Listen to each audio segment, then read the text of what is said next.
guys, this is Stormouse03, and this is my Witcher 2 Assassins of Kings Dark Difficulty walkthrough. This is the last part of Chapter 2, guys. We're going to be doing Vergen Besieged, and basically, after you talk to Philippa here, we're going to be going and chatting with our old buddy Zoltan, and trying to conquer Henselt and his army and keep them from taking the city. So a little bit of loot there, but again, not too much to be found in good old Philippa's quarters here.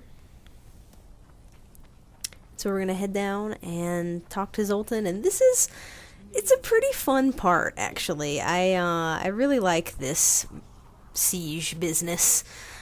There's some cool story moments that happen, and there's also some kind of neat fights that you can have here. I mean, and it all depends on your playstyle and stuff, but there are a couple of fun things that I like to do with this particular section. So it's a lot of running from fight to fight here. So you come up here, you talk to Zoltan. Well, I think you have to wait for him to finish talking to Saskia.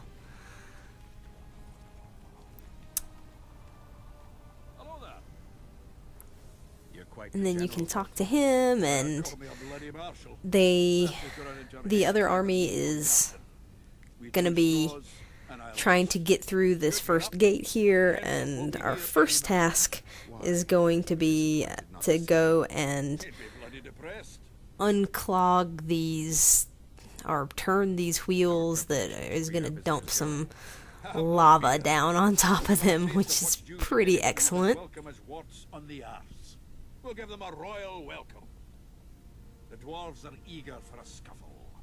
Just do your part, and Kedwini heads will fly like fattened horseflies. Like fattened horseflies. Thank you for that image. So here they come. They multiplied or what? Time to give them a taste of hot oil. There are valves in the cauldron sides. You need to clear them. I'll take the left side, you get the right. He calls it hot oil. I call it lava. You know, 6 of one, half a dozen of the other. And for whatever reason, like, nothing was equipped for me right then. I'm not sure what that was about, whether I had taken it off or whether it had gotten unequipped from another section, but anyway. So you come over here and you want to take care of these guys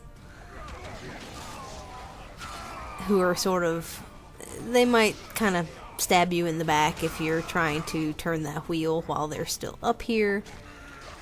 So you want to clean them up.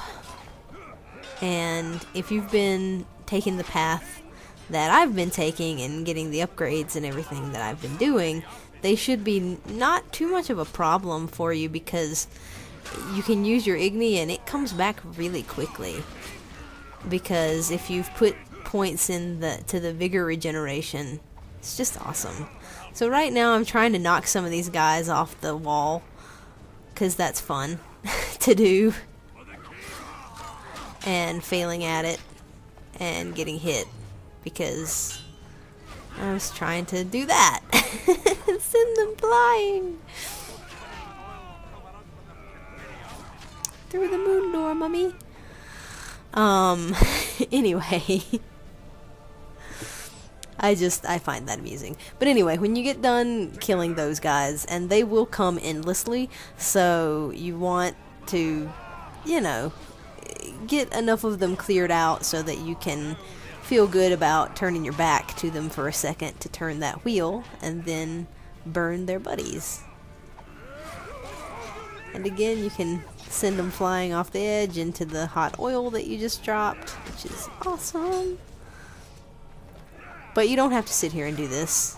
I'm just having a bit of a laugh with those guys and nearly dying because, you know, of doing stupid things. So after you turn that wheel, you can come down these stairs and talk to Zoltan again.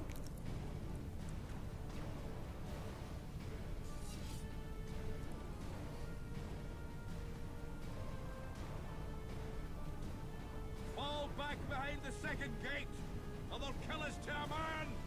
Fall back.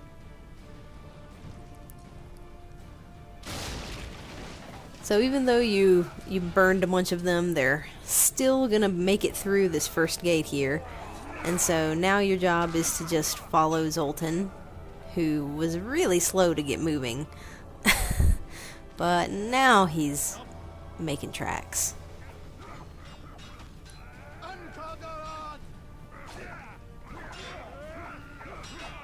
And you see that the real problem here is their mage, Deathmold, who is a complete and utter douche.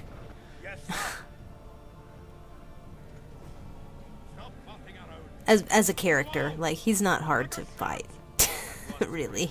But as a character, he's a pretty horrible guy. So you'll see that we've leveled up. I should probably do that. Put my point into something here in a second. You're gonna have Lord of the Rings, the Two Towers style dudes coming over the walls with these ladders.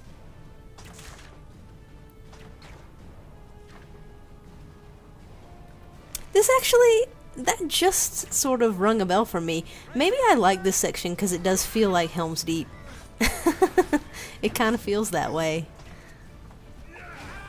Just holding back a bunch of enemy forces, you know, fighting along this wall, and you're outnumbered, but you have the tactical advantage of, you know, the walls and the sort of many inner layers to this city, which is cool. So you saw that I was using Ard there for a little while to knock some guys off as they came up the ladder. After you start to get a bunch of people up on this roof, or on this wall section here, though, you want to switch to Igni and kind of let your AI companions draw a lot of the attention here, and kind of so you can hang back and pick people off. And you're going to be doing this for several rounds, so feel free to use your heliotrope sign like I'm not doing because I'm a moron. But that will help you dispatch with these guys much more quickly, because you can roll around to them and such. Also, when you level up, you should really put your point into something instead of just letting it sit there during a difficult fight. And so now I'm going to use my heliotrope sign, finally. Catch some of these guys as they're coming up the ladder. And I would recommend using that heliotrope as soon as you build it up, because if you're using magic as readily as I am at this point, you're going to build that meter back up very quickly, and so you're going to be able to use it quite a lot during the fight up here on this wall. And these guys arrive in sort of waves, so that was the first wave of the troops, and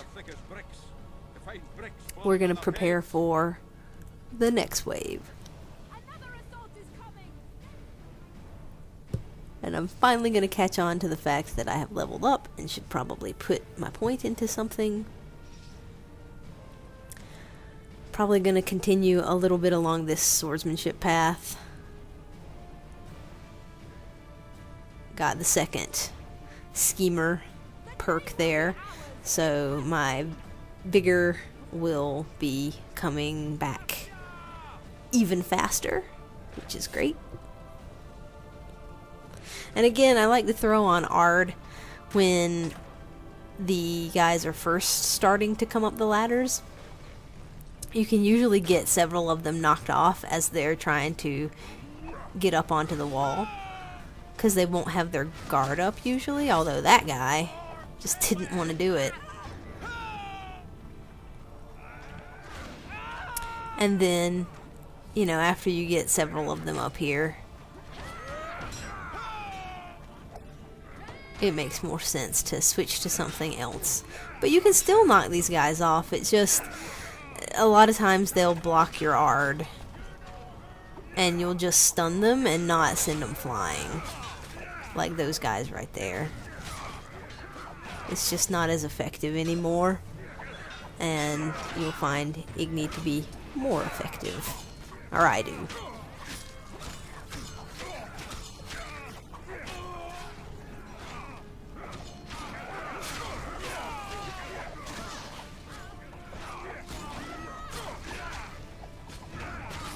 And so yeah, this is just more of the same, burning guys in the face, waiting for that meter to build up so you can unleash the slow time, master power attack of doom on these guys.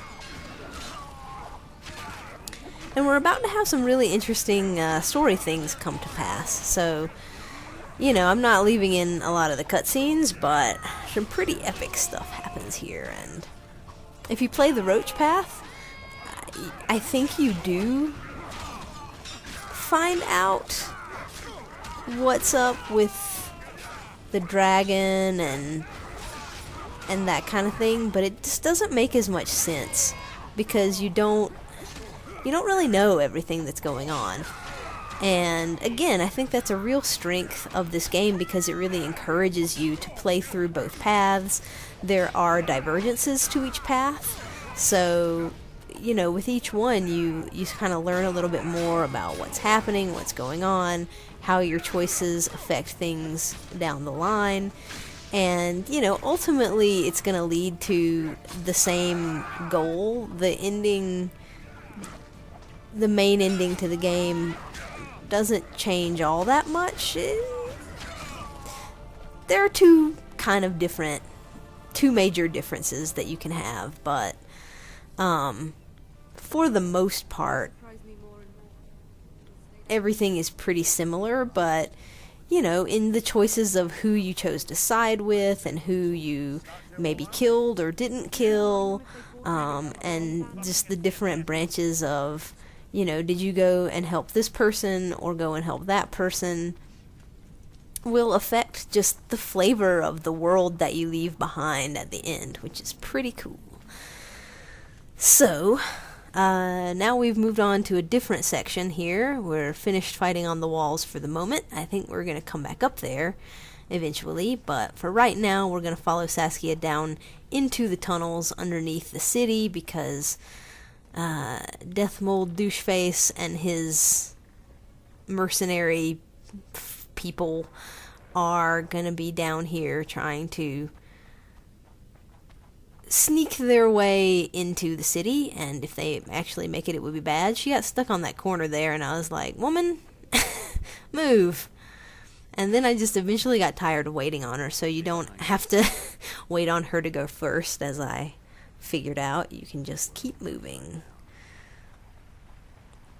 and move things right on along to this sort of epic tunnel battle where I can't see anything because of these weapons. Man, I love the weapons, and I like the idea that you get there's a really powerful set of weapons that are available to you only on the hardest difficulty. I think that's an awesome idea. Whoever decided that they need to make it so that you can't freaking see a thing when you have them equipped is a moron.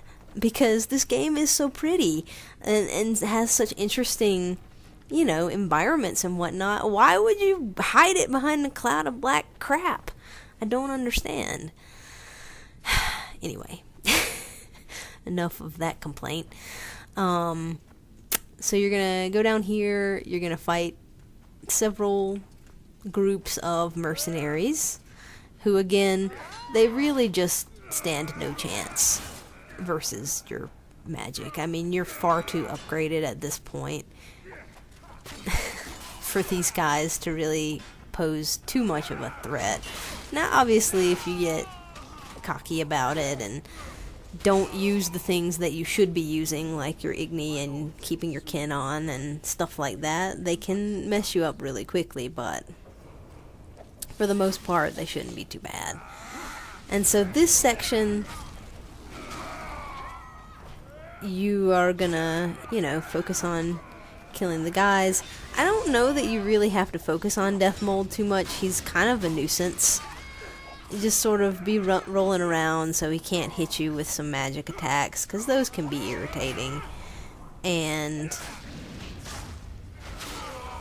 once you do enough damage on him and his guys, you're gonna have a little cutscene there, have some awesome story happen, and then we'll have leveled up again. Yay! So I'm gonna put my point into something now to increase the chance of critical effects on my signs. That's a pretty good one. And you're gonna make your way back up to the top of this wall again and have some more of this. And so again, this is kind of the third round of exactly what we did before. Setting these guys on fire, knocking them off if you want to.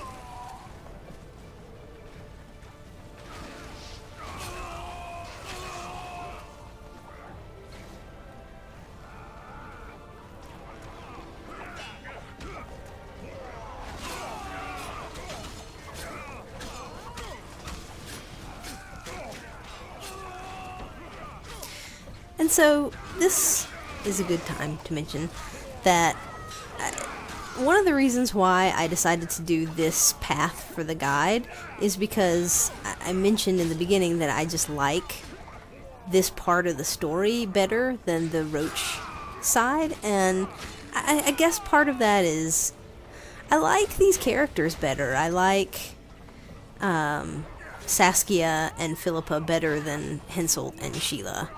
And so, you get to spend more time with them if you do this part. And I also like the kind of noble rebels instead of the entitled king. So, it's just preference. So I went ahead and put that point into getting the second of the perk to increase the chance of criticals with my sign damage, which is excellent. And I'm just looking at the magic path right now. There's nothing else that I'm going to get on the magic path. Everything, all the other points that I get, which will only be 4, but the rest of them I'm going to put into the swordsmanship, because I don't really use any of those other signs that you can increase the power for. I'm sure that they might be, really useful. Like I used Ard just then. It's pretty cool, and I'm sure if you upgraded it, it might be even better. And same goes for Axie. I've never really used that, but it could be an awesome thing. So, I mean, definitely the way that I go is a way to do this game on dark difficulty. Personally, I think it's the easiest path, but it's all based on what works for you.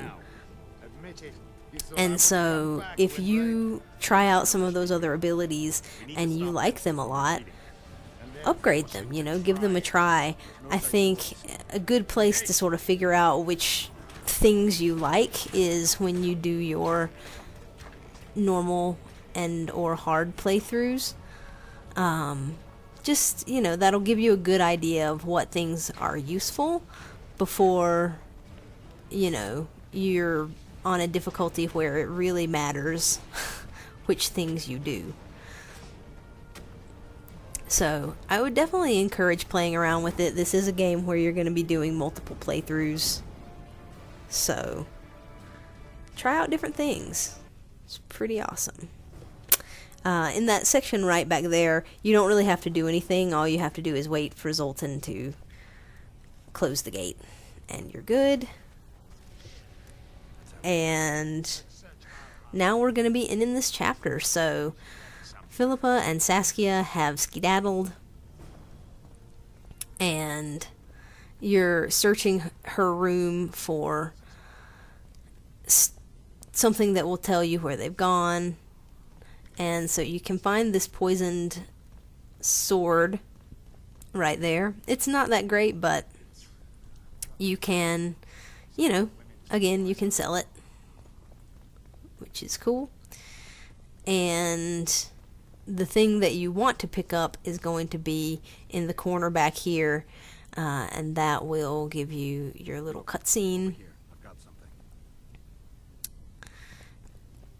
and some important story information, and will lead you on into chapter 3. So after you go through several, you know, minutes of dialogue with the characters, Geralt and Iorveth are going to be leaving Vergen and heading to Loch Muin for chapter 3. So that will be your achievement. Alea Jacta Est, or whatever. And that's for completing chapter 2. So thanks for watching, guys, and I'll see you in chapter 3.